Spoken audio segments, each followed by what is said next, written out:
After the successful release of Adventure in 1980, Atari decided to design its sequel in order to produce another hit video game. But this came with input from their marketing department. That team had a great idea. You see, Adventure was best known for a hidden room found within it. It's actually the first game to feature what we now call an Easter egg. The marketing team wanted the game developers to expand on that concept and work alongside them to design a game in which the clues to solve its mystery could be found both within the game and outside of it. This concept evolved into the Swordquest series, four planned video games through which players could compete for up to $150,000 in prizes. Today, we're going to tell you the story of the Swordquest games. As part of their story, we'll learn more about how they were conceived, we'll take a look at the bejeweled prizes themselves, and we'll talk about how the contest went down. So stick around and join us as we take our own quest on today's trip down memory card lane.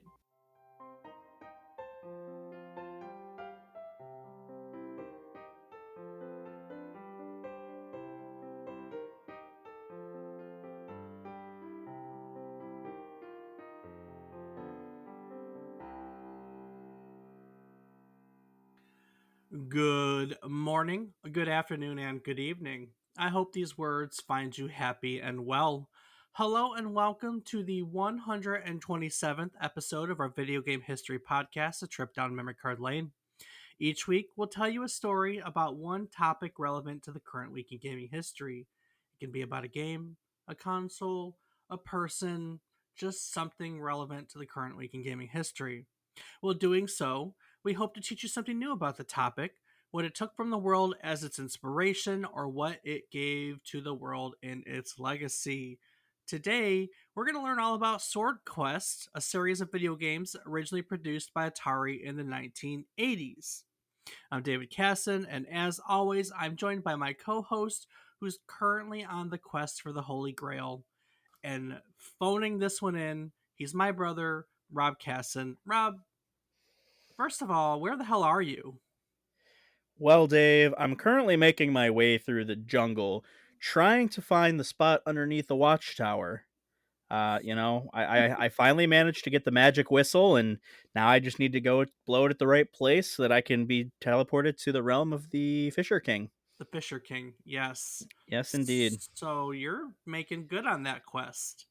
I'm doing pretty well, but I'm nervous that I might have to fight some scary big guy. I just feel, it's the Holy Grail. There's got to be at least one big scary bad guy for you. One really big, scary bad guy. I mean, all you really have to do is sidestep him. Yeah, you got a point there. Should be pretty easy because, those big guys move pretty slowly. So just poke and run. So you're pretty sure you can get the Grail, Oh, yeah, Dave, we'll have the Grail. and then you're gonna display it in a museum somewhere. Most likely, maybe just keep it around the house to drink from every once in a blue moon, too. The Grail. Sounds good, man. I believe a lot of us have caught the Grail, so that's nice. But what you playing? Well, Dave, this week has been a pretty light week for gaming. So all I have is our normal RuneScape and Rocket League. How about yourself? RuneScape, Rocket League, Melville Idol. I don't think I Warzoned at all this week. Did we Warzone at all? I don't think we did. I know I did not. I believe that you might have 1 or 2 days. I think maybe one day. So let's go with Warzone. But also, I played Destiny this weekend, Oh, and I played Monster Hunter Rise this weekend, wow. and I played golf with friends this weekend. Look at you, Dave. Really expanding the horizon. I know it was raining on Sunday, and friends had the day off, and so we messed around all day. So And did some golfing. golf with friends is fun. It's one of those games you don't have to pay attention to. You ever play it before? No, but I'm no stranger to golfing games, so Well, it's a putt-putt game for no, starters. I know golf with friends very well.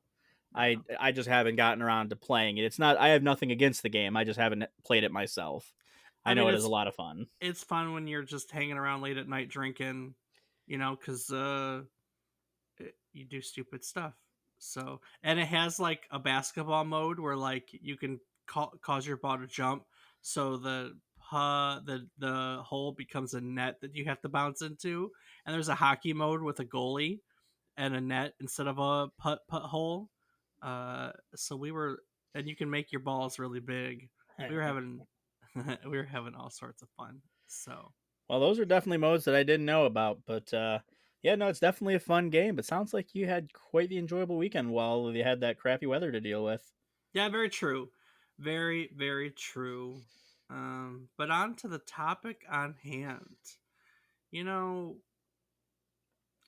we've covered a lot of games in the '80s, and one of the things that was, I think, I feel more prominent back then than now. And this is even weird to say because there's plenty of this now, but there were lots of video game contests. Now, nowadays we have like esports and online, like put your name and address and everything, and get entered into a contest and everything. But I think in the '80s, it was a little, video game contests were a little different. There were, you had to, you didn't have the internet, you didn't have like the ability to pop on and play against other people, or or just enter your name in a contest. Like you had to actually go out, you had to go out and do things for contests. You know what I mean? Absolutely. I mean, but you hit it right on the head. It was just a different time in gaming, you know? I mean, now we can hop online and do all those other things. And a lot of these contests seem to be more of, hey, who can be the first to find this or, all of these. And while they can still do that, the problem is that so many people post things online that everyone's going to figure it out. Very true. Well, one of the beauty parts about the golden age of arcades, which was the late '70s, early '80s, was the social aspect of it. People would come together in the arcades and they would have their own, local tournaments and ladders and contests and play amongst themselves and stuff like that. So as we came into the late '70s, into the '80s, it's kind of no surprise that like in the early '80s when we had the Atari and stuff like that, the companies were really trying to capture that same competitive sense, right? But how do you do that when you're not in a social environment? Well, the answer is there was a lot of mail in stuff. And today we're kind of going to look at some of those contests of the '80s because there's some really cool ones, including the Swordquest one that we're going to look at today, that kind of went at it. So, like for instance, we had Destination Atlantis. Destination Atlantis, a company called Magic made a game called Atlantis in 1982. Destination Atlantis was a competition held by them, and basically, people were invited to take pictures of their high scores in their television screen and then mail them to the company. And those who had the highest scores were then rewarded with a copy of Atlantis 2. Now, Atlantis 2 wasn't anything out of the ordinary. It was a special edition of Atlantis that featured faster enemy ships that were worth fewer points. So basically, you played the game, got the high score, took the picture of it, and then sent it in to get a more difficult version of the game. So they only wanted to give that game to the people they knew were good at the base version, huh? Yeah, but imagine this, if you will. Like this is crazy, right? So you play the game, you take a picture with your film camera, right? It's not like now when we have the cell phone and crap like that. Take a picture of the film camera. You gotta take that down to the drugstore or the film lab to get that developed. You develop it, you print it, you get the one copy of it, realistically at the time, and then you mail that copy to Imagic, and then Imagic sends you a more difficult version of the game. The reason why I started with this is it's actually a fun concept. So very few versions of Atlantis 2 were sent out. It's a really valuable collector's item. I well, let's see real quick because I forgot to look up what it is. What it is right now. Let's see if we can find copies of Atlantis 2 Atari. What do you think they're going for?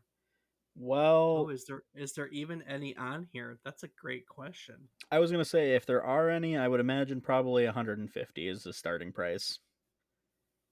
Because that seems to be pretty par for the course for those games of old yesteryear. I don't see any on here actually. Wow. Well, that's maybe because no one wants to get rid of it. Maybe. According to Wikipedia, 10 years ago. Oh, I take that back. I used the number two and I needed to use the II. There is one copy of Atlantis 2 on eBay right now. How much? Absolutely one copy. And it doesn't even look like Atlantis 2 to me, but maybe I don't know what I'm looking for. Um, it is $23,000. I was just a small amount off. I don't think it's Atlantis 2. Anyway, so really valuable. There's another fun one that I like called Name This Game and Win 10K. Um, what you just had to come up with a name for the game, or Yeah. wow, okay, So the story behind this game is that they made a game and it was a game called like Treasures of the Deep, and basically they offered it to Parker Brothers, who owned the license for Jaws at the time, because it was going to be like a Jaws game. That was what it was designed after. But in the midst of it, Parker Brothers lost the license for Jaws, and they didn't quite know what to do with it. So that's what they turned it into. Name this game and win 10K. that's kind of awesome, actually. Isn't Wow, that weird? that's funny.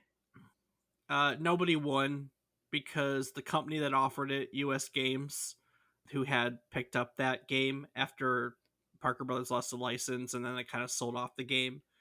It was picked up by US Games and they were going to call it Guardians of Treasure.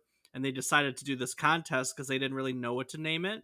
But before the contest was completed, US Games went bankrupt. Well, damn. There was a 1983 racing game called Enduro, and cool Activision game. In 1983, Activision ran the Enduro race for which is sweepstakes. Now get this: the grand prize for the sweepstakes was a Datsun 280ZX pace car and a What? trip for two to Caesar's Palace Grand Prix weekend. Jesus.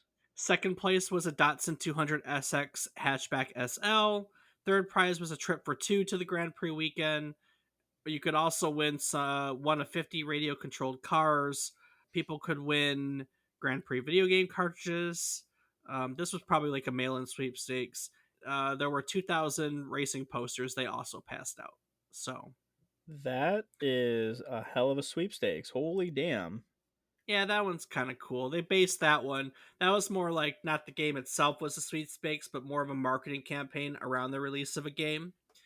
But Activision actually did something else that was really cool. So there was a series of games or things rather you could earn patches that Activision would mail to you, and contestants could get the patches by photographing specific high scores on their TV and mailing it in for specific games. So, like for instance, Pitfall. We know Pitfall, right? Yep. Kind of, You sort of. fall in a pit. You fall in a pit. If you could send them a picture of you with a score of 20,000 points or higher, you got an Activision Explorers Club patch sent to you. Hmm. And there were a lot of these. Grand Prix, since we just talked about a Grand Prix game, that was a lap. So if you could pick game 2 on the Atari, you know how you had the switch for different difficulties. Oh yeah, yep, I remember. So if you could do game 2 in a minute or less, you could get a Grand Prix patch, for instance. This is a good one. There was a game called Freeway. Basically, you controlled chickens. It was like Frogger, but you had to run across with chickens to get to the other side. So if you score 20 points or more on two specific levels and sent it in, Activision would send you a patch that said "Save the Chicken." It was a picture of a chicken, like a stylized chicken, running across the patch. So the So real reason the chicken crossed the road was so that the kid could get their patch. yes, Well, at least we finally answered that age old question, huh, Dave? yeah. There were a lot of fun ones, like Chopper Command had one called where the patch said Chopper Commandos. A game called Crackpots was a picture of like a flower pot broken on the ground. There was different ones for the game Decathlon, like a gold, a silver, and a bronze patch, depending on your high score. Enduro actually did have one where if you could survive 5 in-game days, you got one that said Roadbusters that was stylized. That one's fun. If you could actually show that you could beat the computer, the difficult computer on ice hockey, they sent you a patch that said All Star Hockey Team. The game Kaboom would send you a patch that said Activision's Bucket Brigade. That's Nice. funny. Keystone Capers, a game I love, would send you a bad shape patch that one was the actual Billy Club. Oink had a like the three little pigs on it and it said Oinkers on it. Nice. Pitfall 2 said cliffhangers. And now these are cool patches. They don't just say cliffhangers. Like it's a picture of a guy hanging off the cliff and it says cliffhangers. Pressure Cooker had a picture of a cook on it and it's just short order squad. The No Plaque Pack had one for Plaque Attack had one that said the No Plaque Pack. Private Eye the game could send you one that said Super Sleuth. There was just a lot of fun ones. I'll post some of them on our website. Also on our Discord. I think I'm gonna start posting a few pictures here and there if you guys want to check them out on our Discord. Give you kind of a reason to come say hi every so often. So we'll pop a few of these patches on our Discord and a link to. So come check us out.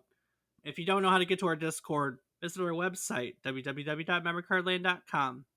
There were a couple other they did advertisements with games like the GI Joe Cobra Strike game that came out for the Atari 2600. Parker Brothers held a contest where you could win a Black Cobra cap by reaching the 16th level of the game and snapping a picture and sending it in to them. Also, Wizards of War. There was an arcade game that got ported over to everything called Wizards of War, and when they first ported it over, there was a contest that offered a cash prize to the first person to complete the game. That could, so it was a race. People could first person to snap that picture and get it in win a cash prize. So there was all these fun ways basically in which the video game companies were trying to get people to buy their games to play their games, because how cool is it to be able to like, I want to get the high score and collect all these patches. That gives you an incentive to buy all these different games, you know what I mean? Yeah, I mean it's kind of similar to back in the day when we used to play Xbox games and beat them exclusively to get the trophies. Gamer Yes, score. I want. Sorry, Yeah, trophies well, for I was PlayStation Gamer score. achievements. Yeah, achievement gamer score, and then they became achievements. So, I agree. I think it's the same concept. I was literally thinking the same thing as it was coming out of my mouth. But there was Rob one gaming contest to beat them all. Ooh, what's that, Dave? It was super freaking cool, and that is the topic for today: Sword Quest. But I gotta back up for a second. So 3-4 weeks ago we did an episode on adventure, very influential action adventure game released for Atari in early 1980. Do you remember it? Yes, I remember it. All right. A lot of innovation, but adventure was known for one specific thing, which was what? I mean, there were dragons, there were keys, there were difficulties that changed. The last one was randomized. Yeah, you do remember it.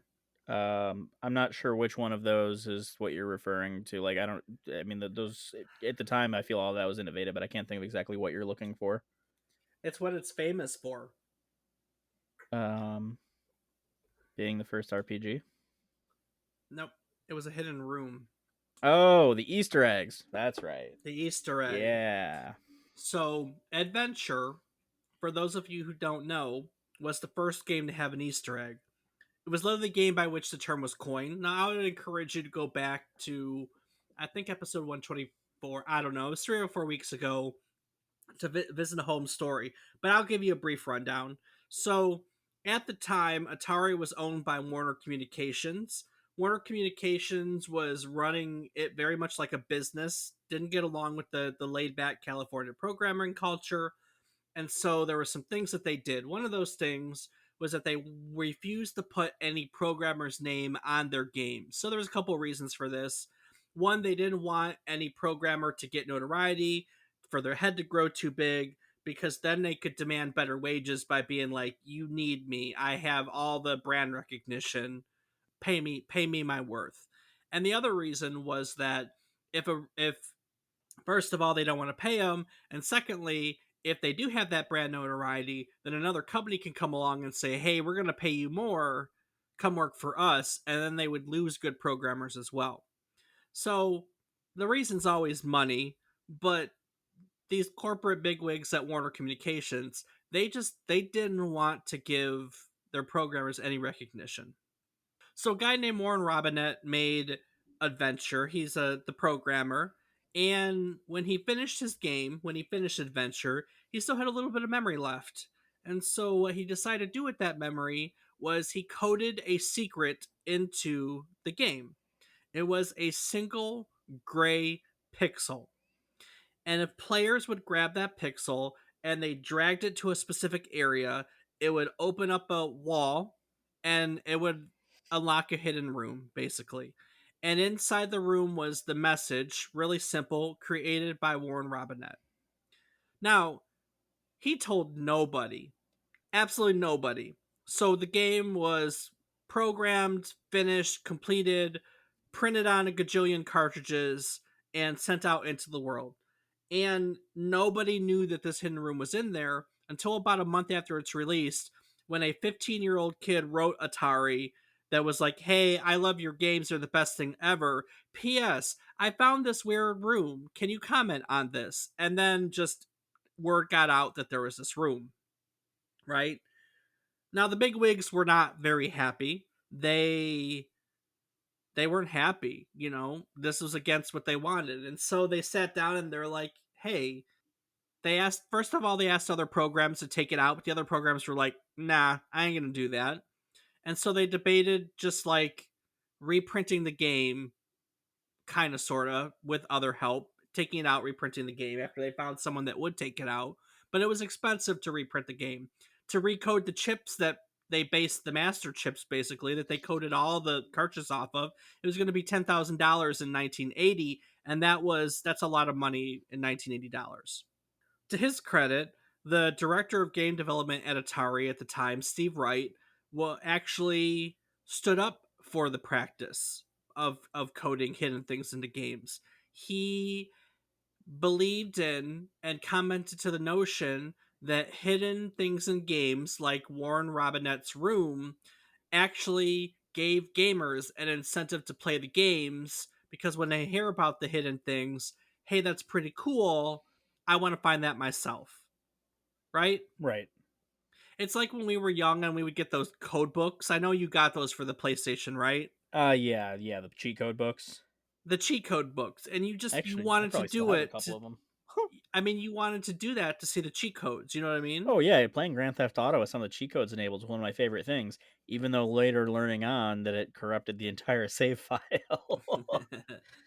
I mean, I can remember other earlier versions of that. Like, we talked about this, but, in my time, which is more NES era, like Metroid, when word started to get out that at the end of Metroid, spoiler alert, sorry, 35 years, at the end of Metroid, if you beat it under a certain time, Metroid would be pictured without her armor.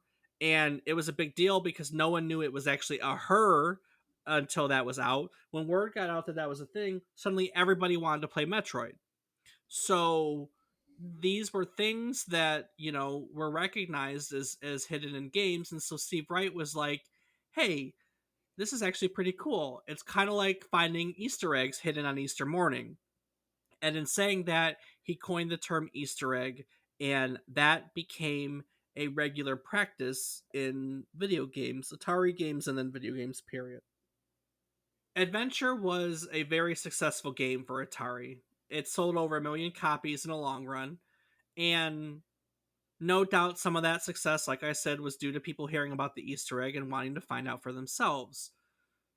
So it should come as no surprise that Atari was thinking about making a sequel to Adventure pretty much after they released it, and it hit the ground running. You know, every video game company's like that. You know what I mean, Rob? Once they get success, it's like, all right, time to make a sequel. No, absolutely. I mean, it's all about money, you know. But It's all about I'm money. not going to complain because a lot of the times the sequels were even better than the beginning. Very true. This time, though, the marketing gurus, geniuses at Atari, they wanted to take that Easter egg concept and build upon it. So they came up with an idea for a video game, or what ended up being a series of video games, where players would have to find the clues to solve specific puzzles, both in the game and in its physical materials. At first, the concept was kind of like, hey, we're going to have things in the game, and you'll have to reference the instruction book to figure out the puzzles in the game. And then that kind of expanded into something bigger as they fleshed that idea out. So at the time, Atari's parent company, like I said, was Warner Communications, and Warner happened to own a few other companies that these marketing guys were like, hey, can we capitalize on the fact that we also own these guys, and can we bring them all together to do something really special?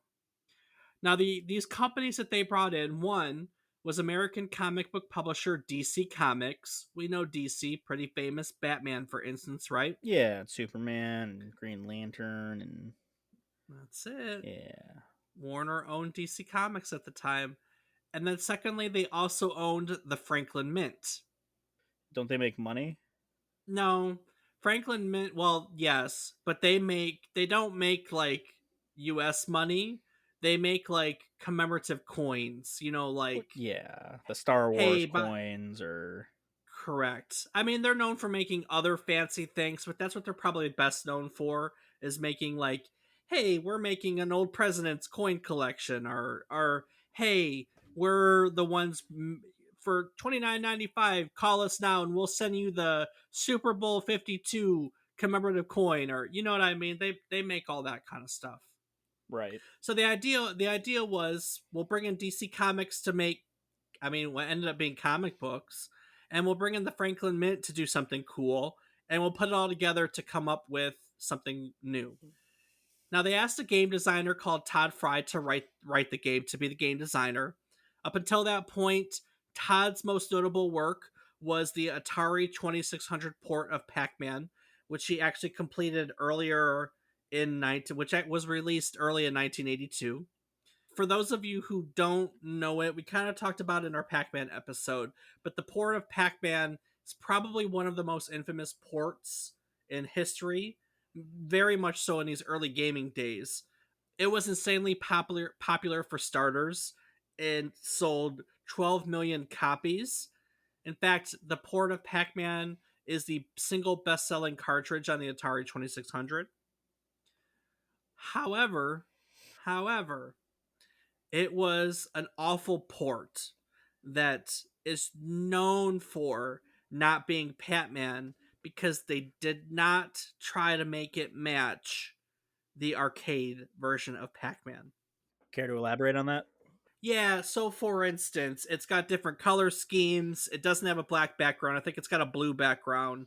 And he couldn't quite figure out how to code the flickering of the ghost right. So it's very much known for a weird flickering concept that just people freaking hate.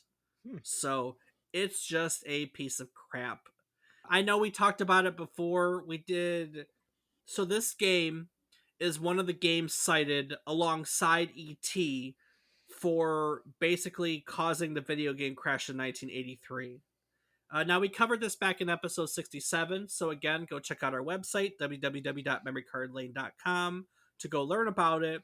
But what E.T. and Pac-Man and other ports like this did, really poor ports and poor games, is people were excited for these games, and so they went and they bought them in mass, right? This game sold 12 million copies, but it was crap. So 12 million people bought a crap game, and suddenly people were gun shy to continue buying games. You can't have your best selling titles be your worst titles. It doesn't work that way. And this is one of the reasons. There are other reasons that they all come together, and we talked about all of them, but this is one of the reasons. These really popular poor games, helped basically reduce consumer confidence. People were not interested in buying games because suddenly they didn't know if the next one was going to be crap, and that's one of the things that led to the video game crash. But this is before we're his we didn't know that we were going into a crash now, so he made the game, released it, or was getting ready to release it, but as when he was done and it got sent to do Atari things, they asked him to work on this game here. So we have Todd Fry, and he's asked to design the sequel for Adventure. So Fry and the marketers come up with this grandiose idea to turn the sequel into a whole series that involved a contest in which players could win actual prizes. So, of course, they reach out to DC Comics and say, hey, we want to create comic books and include comic books with this game to help with this contest. Inside these comic books would be the clues that would help gamers solve the mysteries that they would have to find in the game itself. The Franklin Mint was brought in, and they were asked to create prizes that could be won. These prizes were a series of jeweled treasures that would actually be worth something in the real world. Legitimate 18 karat gold diamonds, like jewels, like cool things. Holy damn. And collectively, this team designed a whole series of games, four in fact, one for each of the four elements around this contest. They become the Swordquest series. And the four games are Swordquest Earthworld, Swordquest Fireworld, Waterworld, and Airworld. Now, each of these games had its own specific prize that could be won. The winner of the Earthworld contest, the first game, they could win what's called the Talisman of Penultimate Truth, which was a solid gold pendant inlaid with 12 diamonds, the birthstones of each of the 12 zodiacs, and a miniature white gold sword that was inlaid on top of the pendant. God damn, that's pretty fancy. Oh, they're cool. You should see pictures of it. Again, I'll post them on our Discord, and of course, you can find show notes to all this stuff on our website, but they're pretty cool.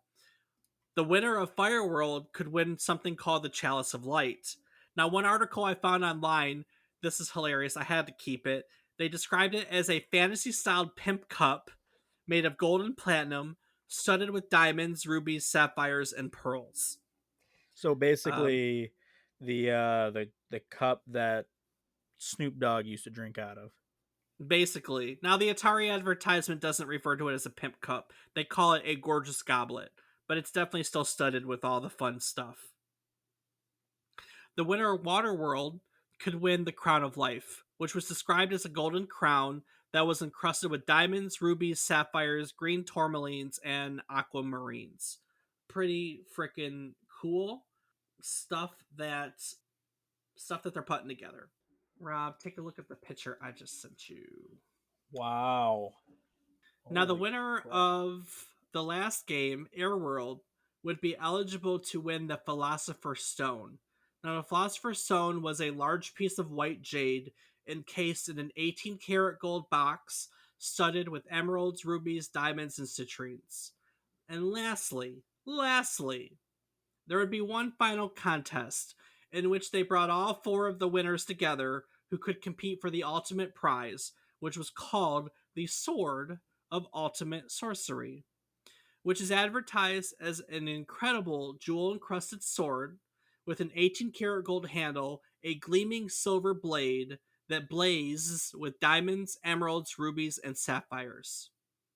Now, in the advertisement for these games in this contest, each of the individual game prizes, the Talisman of Penultimate Truth, Chalice of Light, Crown of Light, and Philosopher's Stone, are advertised as being worth $25,000, while the Sword of Ultimate Sorcery was advertised at being worth $50,000. So, all in all, the contest enticed gamers with the notion of winning up to or winning some of a basically $150,000 worth of prizes that were available just for playing a video game.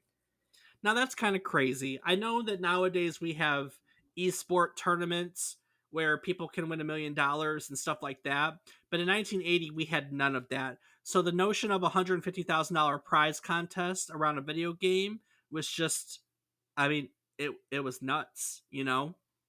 Atari could do it at the time. You know, they were selling 12 million copies of Pac-Man, and Ataris were flying off the shelves, and so they were the big man on campus. They had all the money, the resources, the notoriety to make a contest like this, and so they put out this advertisement, and they introduced the Sword Quest series to the world.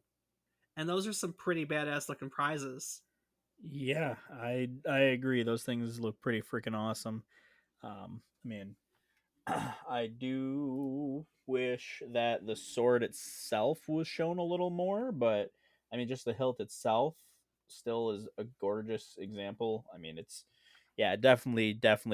For those of you who are not familiar, check these out because these are freaking gorgeous pieces. I'll cover it, but we have pictures of a few of them. Like those are the like drawn. Like here's the contest.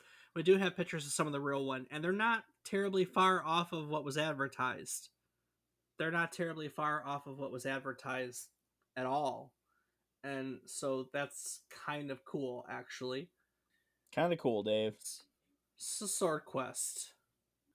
Story for the series is told through both the games and the comic books that come with the games. You know, each of the games came with one issue, one of the comic books, so there were four of them. And the basis is the series follows a pair of twins. Their names are Tara and Tor, and they have basically your really typical this is like a role playing, like it's a sequel to Adventure, and Adventure was, you know, pick up the sword, slay dragons, so it's that fantasy genre, and this was a sequel, you know, a spiritual sequel to it. So this is really a fantasy typical origin story. The parents of the twins were slain by guards of the king. The king's name is Tyrannus, King Tyrannus, and he slayed the parents because he was prompted by a prophecy foretold by his wizard, whose name is Conjuro. And the prophecy simply stated that the twins would slay Tyrannus one day.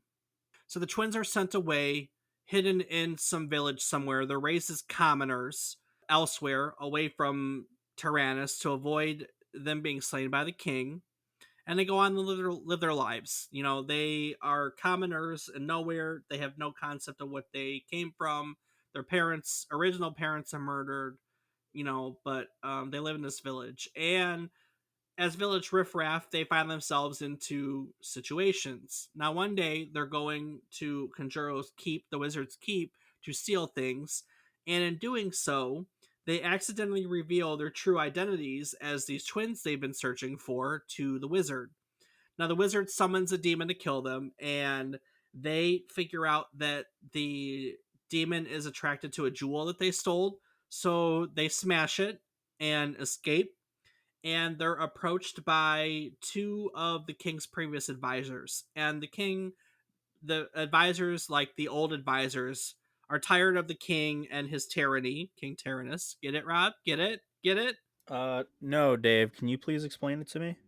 Yeah, I'm not I'm going to not. do I'm not a that. literary genius here. I know. So these advisors tell him everything. They tell him about the prophecy that they're the ones that are going to kill the tyrannical king, and they tell them that the way they can do it is by finding artifacts. In this one, they're looking for the Sword of Ultimate Sorcery. That's how they can kill Tyrannus. But in order to find the sword, they also need to pick up the Talisman of Penultimate Truth along the way. So the Talisman of Penultimate Truth was the prize that one could win for playing Earthworld. And so this is how they integrated those actual real world prizes into the game.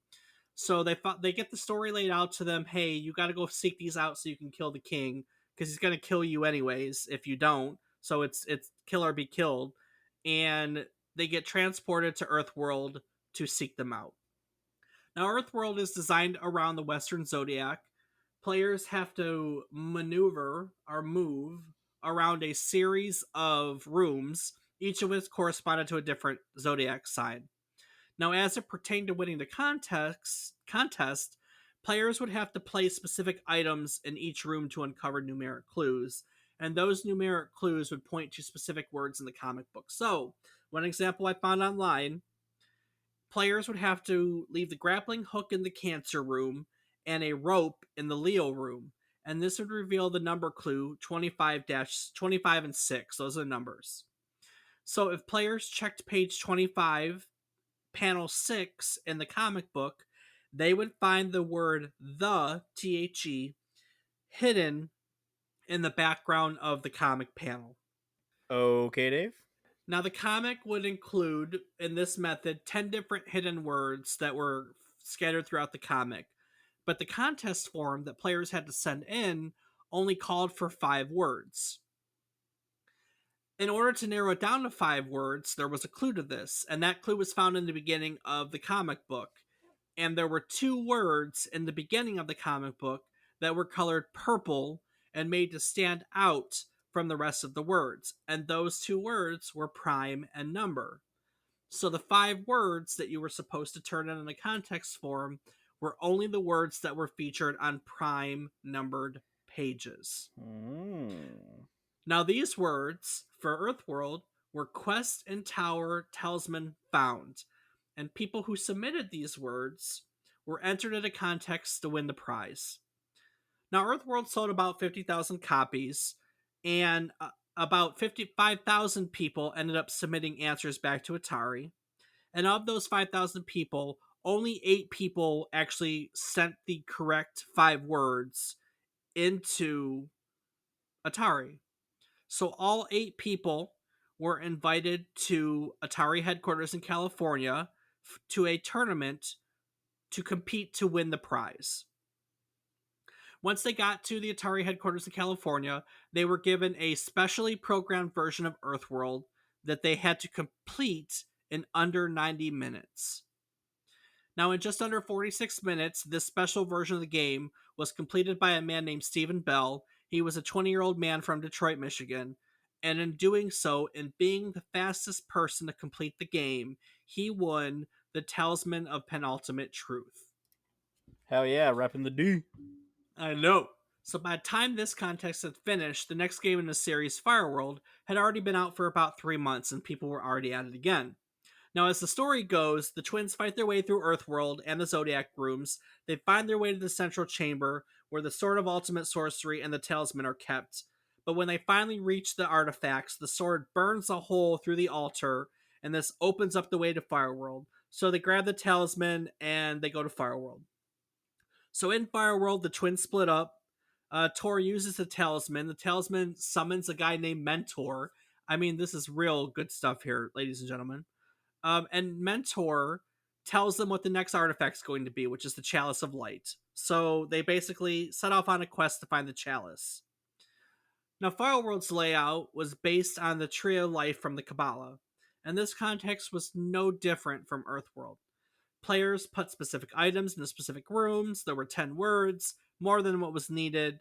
This time, the clue to look out for was the word 7, which is written in a different font in the comics introduction. So the concept was only words that were found on pages that added up to the number 7 were important. So for instance, page 16, 1 plus 6 equals 7, had hidden the word leads, right? Wow. So this time, the winning phrase was leads to chalice, power abounds. Now, by now, word had gotten out that someone actually won a talisman. So there were many, many, many more people participating in the contest. You know, now that they know it's real and there's actually things to be won, I mean, this is what Atari wanted. This is how they were going to get people to buy these games, you know? Right. So many, many, many more people turn in words. Of them, 73 people turned in the correct phrase this time. And Atari whittled that number down to 50 people by asking them all to write an essay about what they liked about the game. Now, those 50 people, their favorite essays, I really like the game because, were of course invited to Atari headquarters, and they were asked to beat a specially programmed version of Fireworld in record time. And this was done by Michael Rideout from Aiken, South Carolina, who finished it in 50 minutes. So Rideout was awarded the Pimp Cup, the Chalice of Light. Now came the crash, 1983, video game crash that we had been talking about. And everyone started to pull back, including Atari, because the money was gone. People weren't buying video games. Right. So Waterworld didn't get a big release, not like Fireworld and Earthworld. In fact, the third game in the contest, Waterworld, was only made available to Atari Club members who mailed away for the game starting in February of 1984. So, as the story goes, the twins find the chalice, and it grows large enough to swallow the twins, and in doing so, transports them to Waterworld. Upon reaching Waterworld, they become separated. One of them travels to a ship made of ice, meets Captain Frost, who wants to find, quote unquote, the crown of life. The other one goes to an undersea kingdom, meets the queen, who also wants to find the crown of life, and somehow they end up in a war with one another, um, and come together, realize they're all searching for the same thing. The twins are looking for it.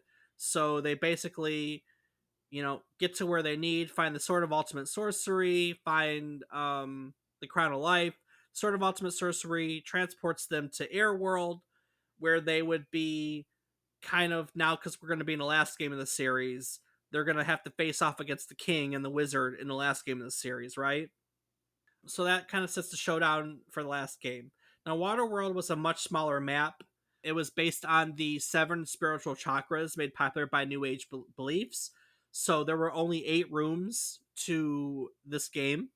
And it was the same concept: find the words, find the gimmick. This time, the words to find are hasten towards revealed crown.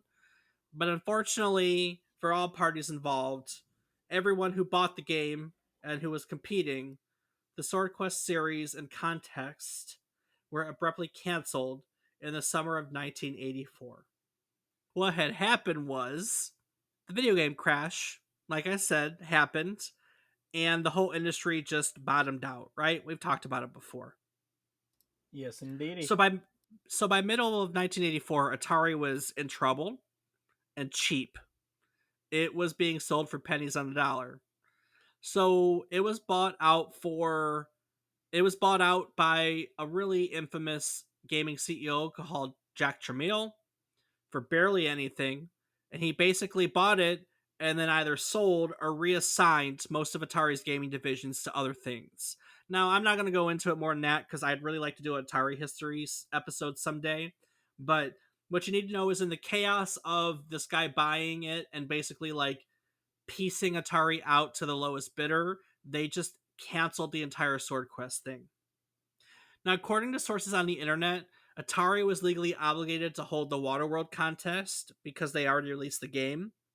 So, what they did is they secretly held a non public contest for 10 people who turned in the correct phrase and then awarded the crown to one of them.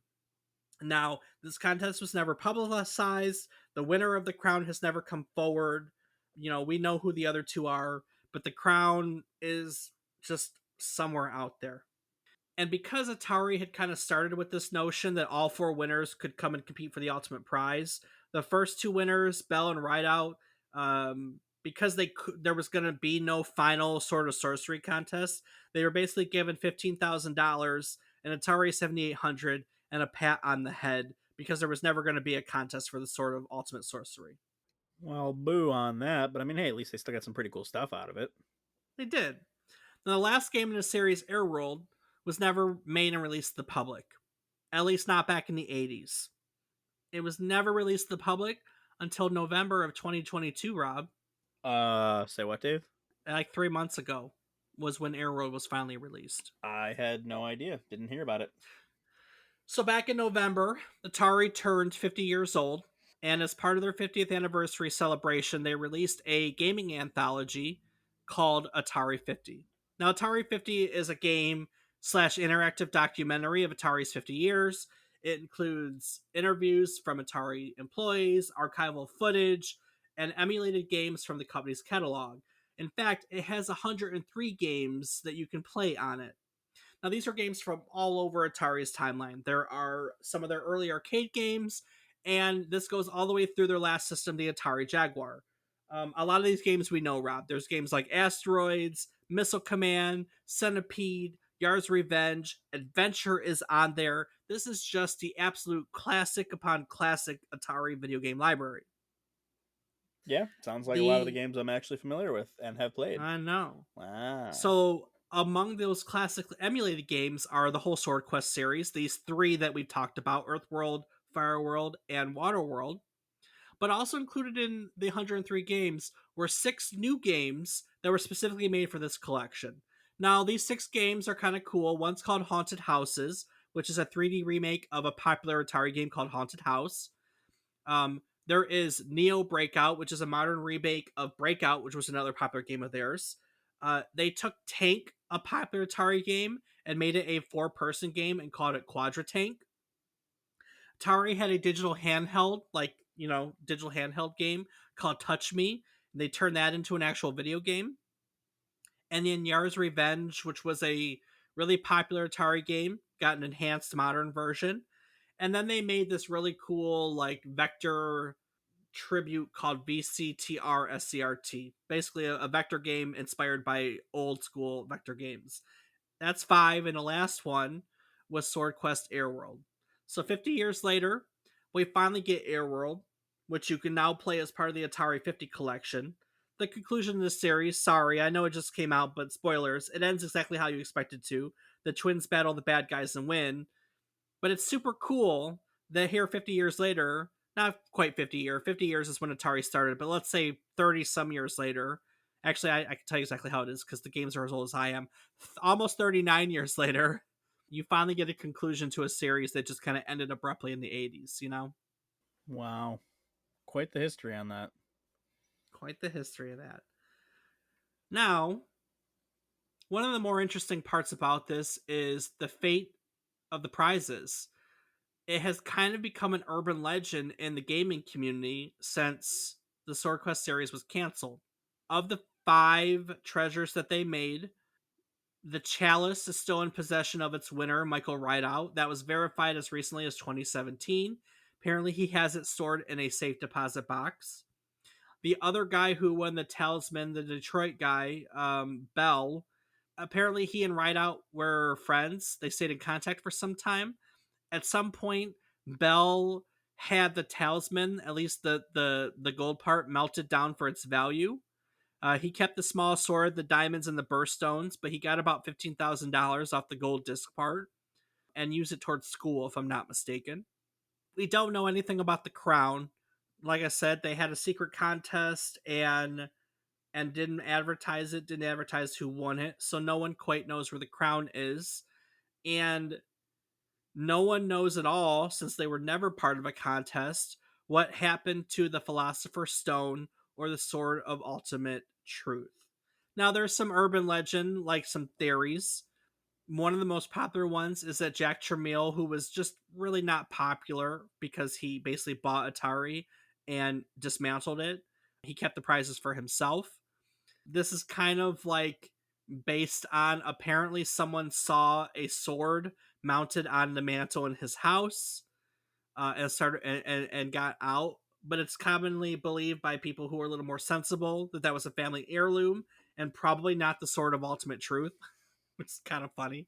It'd be kind of funny as much as I don't like this dude. It'd be funny if he took the sword and put it on like, haha, I got Atari, and here's what I got out of it. You know, You know, that would be pretty funny, though I do have to say that we all know what happened to the Philosopher's Stone. we do, yeah, we do. That damn Harry Potter guy. That damn Harry Potter and Voldemort guys. So we don't know what happened to the stone. We don't know what happened to the sword. What's most commonly thought is that it probably stayed with the Franklin Mint. and Franklin Mint was sold off from Warner Brothers in a couple years later. They sold it off, and probably it stored in a warehouse sometime and was eventually melted down to its base components to be reused elsewhere. But what we got out of it was a really cool series in which fantasy prizes, fantasy, like the kind of stuff that you would typically only pick up at fantasy games, was actually made by the Franklin Mint and awarded to people in real life contests here in the 80s. And that is the story of Sword Quest. That is one hell of a story.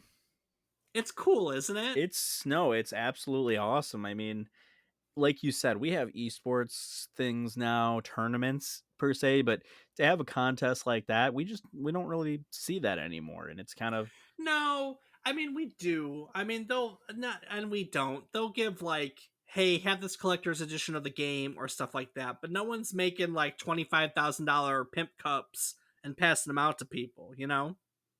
But that's fun. That is very much fun, you know. And it all started because some marketing gurus at Atari wanted to make a sequel to Adventure.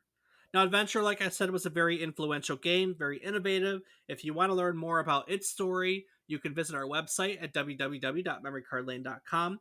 Also, on our website, we have our show notes, our biographies, a list of upcoming episodes on a calendar, and you can find links to our Discord and our social media links. I can be found on various platforms as David is Wrong. Rob, where can the people find you these days? shit, my bad. Well, Dave, I can be found on twitch.tv/FATBOIRIPZ. Awesome. All right, ladies and gentlemen. Well, every week we tell you a story about one thing relevant to the current week in gaming history. And in doing so, we hope to teach you something new about it. What it took from the world as its inspiration, or possibly what it gave back to the world as its legacy. Today, we learned all about video game contests of the 80s, including the coolest one, the Swordquest series. One of the best parts about teaching or learning, telling you these stories day in and day out, is that in telling you these stories, we learn things too. And as part of our commitment to that whole teaching learning process, we like to go round table and talk about our biggest takeaways. So, Rob, what did you learn today? What was your favorite part? Honestly, Dave, I think for me, it's the contest. It's something we don't have today. It's very unique, and being that I am a fan of puzzles, the contest itself was at its core a big puzzle. You solve the puzzle, and you have a chance to win prizes and get known, and that's a pretty freaking cool concept. Like, yeah, we have records now for competitive games, like you place top number one in the thing, or if it's like a skill based game, like I mean, dating myself on this one, but Guitar Hero, I'm sure they have more modern. Well, Beat Saber is a more modern kind of style for that. People who can get high scores in that, but it's nothing like that. It's all skill based. It's not, hey, you have to stop, think, pay attention, look for clues, just do some good old fashioned sleuthing. I think that that's really creative. It was a amazing marketing ploy, although in the beginning it didn't seem to be too hot. But by the game two, when people realized, hey, this isn't just some BS that they're spewing, this is actually going on. I mean, that's freaking awesome, man. It's just such a cool concept, and I wish that it was something that still happened now. I agree. I do. So, what about you? What's your big takeaway? I mean, I didn't know this even existed before I stumbled on it. I think that this whole concept of taking fantasy artifacts and making them, I mean, we do it all the time now, right? You have your favorite, I'm a Lord of the Rings fan, right? And you can go and you can buy the swords from Lord of the Rings at replica stores pretty easily. But that really wasn't as much a thing. And the fact that they took these artifacts and turned them into like real artifacts. Like this dude's holding an 18 karat gold cup in his hands in one of the pictures. Like how freaking cool is that to have like your fantasy artifacts brought to life and you can compete for them in a video game? I just think it's really cool, actually. So this whole story was neat. Also, really like the fact that I found a game called Name This Game and Win 10K. So Yeah, that's pretty awesome. I can't say I've ever heard of that one. So that's all pretty cool. That's all pretty cool. Sword Quest is a cool one. That was a weird story that I'm sure I didn't know about, and I'm gonna go on a limb here and say many of you listening had probably never heard of Sword Quest either.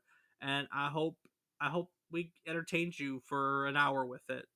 But with that being said, I think we're gonna take it out of here. But before I do so and move on to next week, Rob, what would you like to add to today's episode? Well, Dave, as always, I do just want to take one quick moment to say thank you to everyone for listening. It means the world to us. We do this week in, week out, and we still love doing it. And we just hope that you love listening. And for those of you who reach out and tell us how you feel about the show, we appreciate you. And for those that don't, we appreciate you as well. Just glad to know you're out there listening and enjoying the history from Dave and the quirky little remarks from Rob.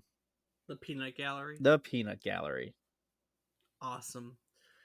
Well, next week, Rob, we're going to learn all about something called Project Noah.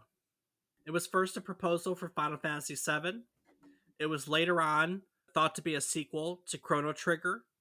But when it was finally released in 1998, Xenogears was neither. As part of its story, we're going to look at the development of Xenogears, the people who created it, and we're going to spend some time talking about the game itself. Do you have any familiarity with Xenogears, Rob? I've heard of it. I've seen some gameplay, have not played it myself, so there's definitely going to be a lot for me to learn. It's weird.